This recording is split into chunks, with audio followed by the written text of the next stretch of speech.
First I coated the whole blade with a really thin layer of slip, and now it's time to cover the spine of the blade with a thicker layer of clay. So I will do that on both sides, and after that I will let the clay dry slowly above the coal fire, and after that I will harden it, quench it.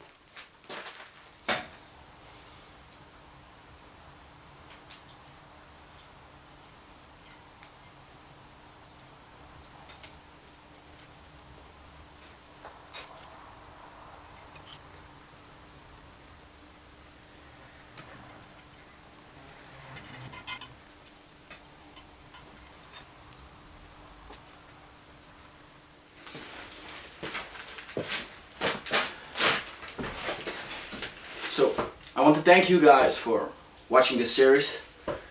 It's taking a long time and you have to wait for every video. Making this Kaiken knife is a school project for me. I had the idea of making a tanto blade, the traditional way a Japanese smith would do it. And I did it. I melted my own ore, I refined it into a usable piece of steel, which took a lot of time. But it wasn't enough steel for a big tanto, so I decided to go with a kwaiken because I have deadlines, so I can't just... I would love to make a tanto from it, but... So, now I have this kwaiken, it's ready for heat treat. And I know a Japanese smith would quench the steel into water. But the risks are just too big. I spark tested a little piece of this refined steel and carbon content is pretty high, which means that water quenching is pretty risky, and I risk cracking the blade and warping, and I don't want to. So this is not the fully traditional approach, I know, but actually I did a lot of things not fully historical, you know.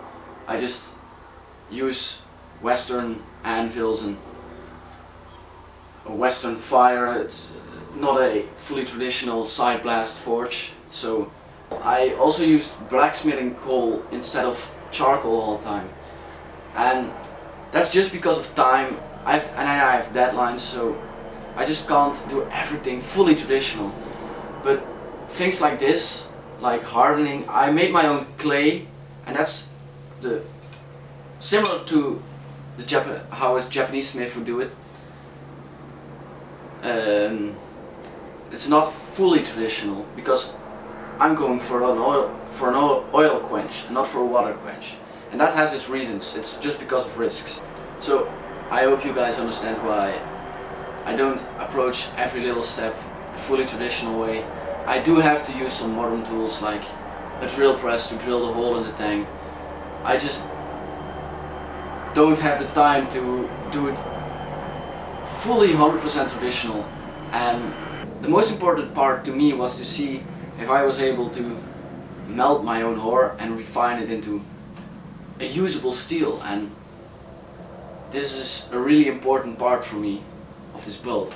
I worked towards this for like months, and today will hopefully the day that I can call this blank finally a knife. Will be even better if it has a nice hamon running down the edge. We will see.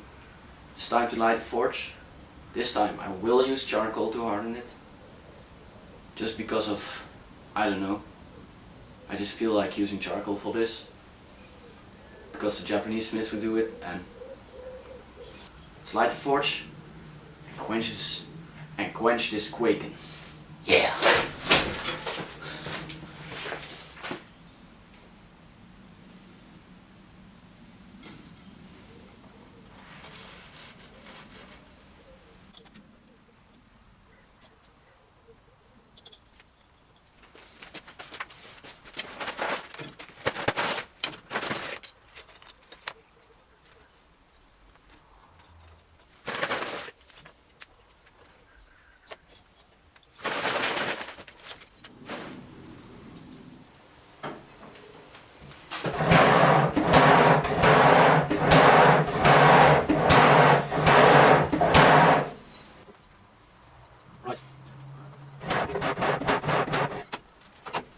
Almost there. Like pressing balls. A little lower. Right. There we go.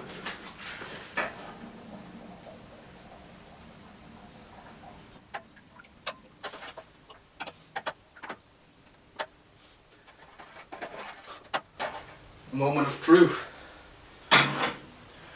Do we have a hard blade? I don't know. Let's get the file. Oh boy. Set the plastic plate off. Right.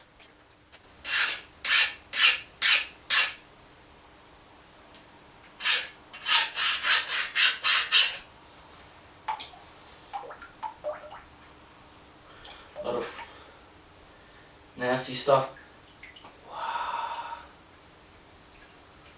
It does look like we have a really nice hamon.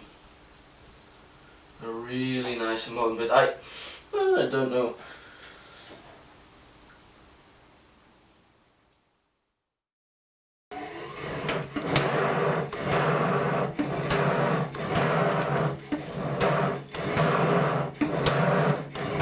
Oh well, I decided to quench this blade again. I wasn't happy with the results. I think it can be way harder, so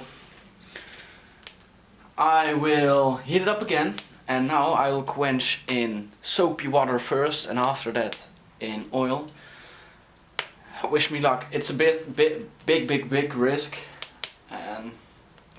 but I hope the results will be better. So you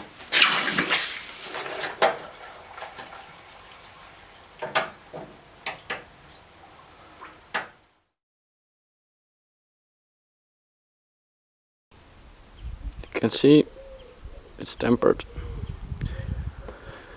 ready for the polishing.